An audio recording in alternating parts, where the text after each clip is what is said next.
Opposition को ये डर था जी कि अगर ये बच गया और नवंबर तक खींच गया तो नवंबर में इसने जनरल फैज़ को लगा देना आर्मी चीफ। जी ठीक, और जनरल फैज़ ने और इसने मिलके अगली 10 साला इलेक्शन, प्रोग्राम। हाँ इनका 10 साला प्रोग्राम है ये। फिर एक एक्सटेंशन, पहले तो 3 साल वो काटेंगे, एक एक्सटेंशन उनको और मिल जाएगी।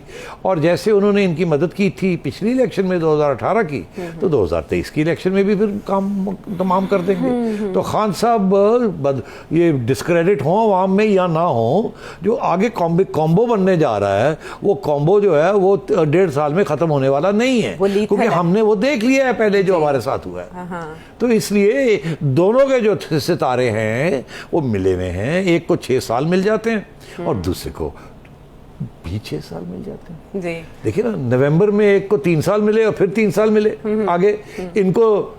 अगले साल इलेक्शन कराएंगे और फिर इनको 5 साल वो मिल जाएंगे, तो 1 साल अब और 5 साल आगे, तो दोनों को 6-6 साल मिल जाते हैं। और ऑपोजिशन तो तितर बितर होके फारग हो जाएगी बिलावल बुढ़ा हो जाएगा और जरदारी साहब तो बेचारे इधर उधर रह जाएंगे। और मियाँ साहब भी मेरा ख्याल है 6-7 साल में he'll be in his mid-70s, late 70s।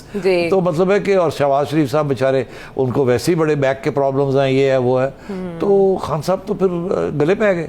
असी सोचने हैं कि जी मुशर्रफ 10 साल कट गया, अयूब खान 10 साल कट गया, ज़ियाद 10 साल कट गया, ये 5 साल है तो अगे 5 साल 10 साल तो कट जाएगा, हो सकता था, फिर ऐसे की करेंगे। बिल्कुल हो सकता था। इसलिए उन्होंने कहा कि अभी करो, आगे का कोई पता नहीं है, आप कर लो, जो आएगा देख लेंगे। और ये इसमें बड़ी वजन था, क्योंकि जो नवंबर में आपने जो बात की उसका सारा ताल्लुक इसी चीज़ के साथ था कि किसी तरीके के साथ ये टाइम खींच लिया जाए और मुझे मौका मिल जाए कि मैं फिर नवंबर में अपने फैसले कर लूँ। YouTube पर गूगली न्यूज देखने के लिए youtube.com की सर्च बार में गूगली न्यूज टीवी टाइप करें। गूगली न्यूज के पेज पर सुर्ख रंग के सब्सक्रिप्शन वाले बटन पर क्लिक करना ना भूलिए। YouTube पेज पर अपलोड होने वाली वीडियोस से बाखबर रहने के लिए बेल आइकन पर क्लिक कीजिए। आपको हर नई वीडियो के बारे में नोटिफिकेशन मौसूल हो जाएगा।